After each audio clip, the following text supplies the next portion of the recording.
All right, welcome. If you're gearing up for your SCMPE exam, you know the balanced scorecard is a massive topic. You just can't afford to ignore it. So today, we're going to break down Kaplan and Norton's classic model, not just so you understand it, but so you can absolutely master it for your exam. Let's dive in. First up, let's get our brains working with a question. When you think about the most successful companies in the world right now, is their value really just in their buildings and equipment, or is it something you can't quite put your finger on? You know, traditional accounting, it has a major blind spot here. And this picture just hits the nail on the head.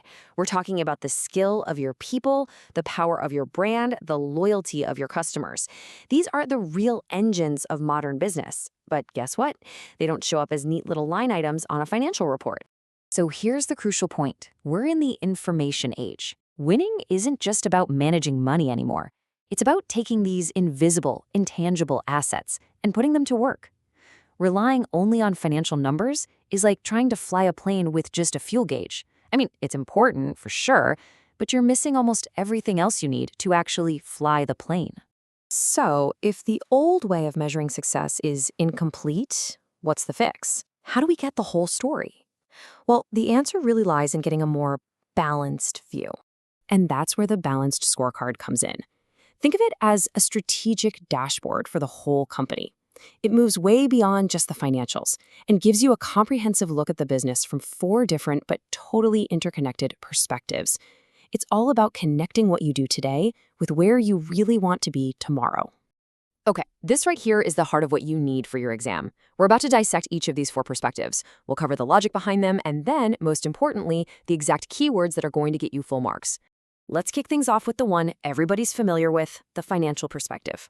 The logic here is super simple. At the end of the day, a business has to deliver for its shareholders. So this perspective asks the big question, is our strategy actually making us money? It's the ultimate reality check. Now, for your exam answers, these are the golden phrases you need to use.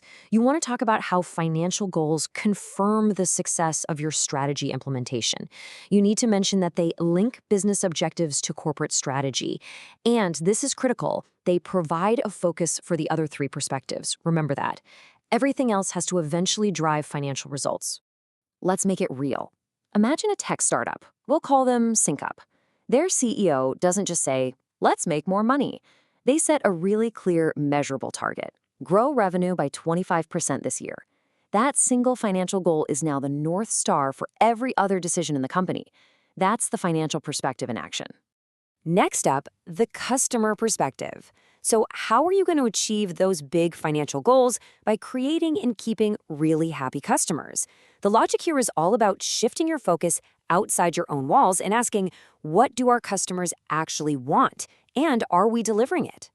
Your exam keywords here are all about precision. You have to identify customer and market segments. And you absolutely have to show you know the difference between lead indicators, things that drive satisfaction, like on-time delivery, and outcome measures, which are the results, like customer retention, acquisition, and loyalty. Back to our startup, SYNCUP. Their CEO knows that revenue growth is completely dependent on a happy user base. So they track daily user engagement. That's a lead indicator. They do this to drive their App Store rating, which is an outcome measure of customer satisfaction. You see how one leads directly to the other? So we know we need happy customers, but how do we actually do that? That question brings us straight to the internal business perspective. The whole idea is to look inside the company and ask, what processes must we be absolutely world-class at to deliver what our customers and shareholders want? This is what connects your daily operations to your big picture goals. For your exam, focus on action words. You need to write about how you identify the necessary processes, talk about reassessing the value chain, and making changes to existing operating activities. The goal is to build such amazing internal processes that you can't help but achieve the objectives from the financial and customer perspectives. For SYNCUP, that high App Store rating is just a dream if the app keeps crashing. So what do? They set a very specific internal goal: reduce app crashes by 50%. Excelling at this one internal process, software stability, is completely non-negotiable for achieving their customer goal. Finally, we come to the foundation of the entire model, the learning and growth perspective. This is the one that gets forgotten all the time, but it's the true engine for any kind of long-term success. The logic is simple. You can't improve your processes or delight customers if your organization isn't constantly getting smarter and better. Now, for your exam, this is pure gold. This perspective has 3 specific sources you have to mention. First, people. That's your employees' skills. Second, systems, your technology and infrastructure. And third, organizational procedures, which is all about culture, motivation, and empowerment. This is how you invest in resources to create long-term growth. And our CEO at SYNCUP totally gets this. They're investing in AI training for their people, and they're upgrading their systems. They understand that to build a better op tomorrow, they absolutely have to invest in the capabilities of their team and their technology today. Now let's put it all together. This is where the magic of the balanced scorecard really comes alive. This cause and effect chain is the whole point. You invest in learning and growth, which enables you to improve your internal processes. Better processes lead to happier customers, and happier customers ultimately drive financial success. It's a complete, logical story, all the way from the foundation to the financial results.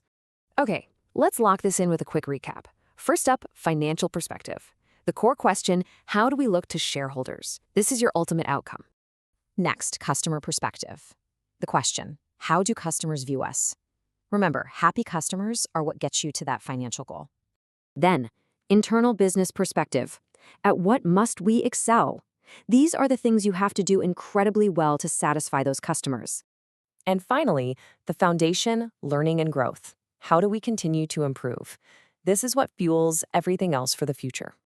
So there you have it, the balanced scorecard, all decoded and ready for your SCMPE success. But to take this one step further, I'll leave you with a final thought. Think of a real company that you admire. Can you see how these 4 perspectives are playing out in their strategy? The framework isn't just for exams, it's how you can really understand what makes great companies tick.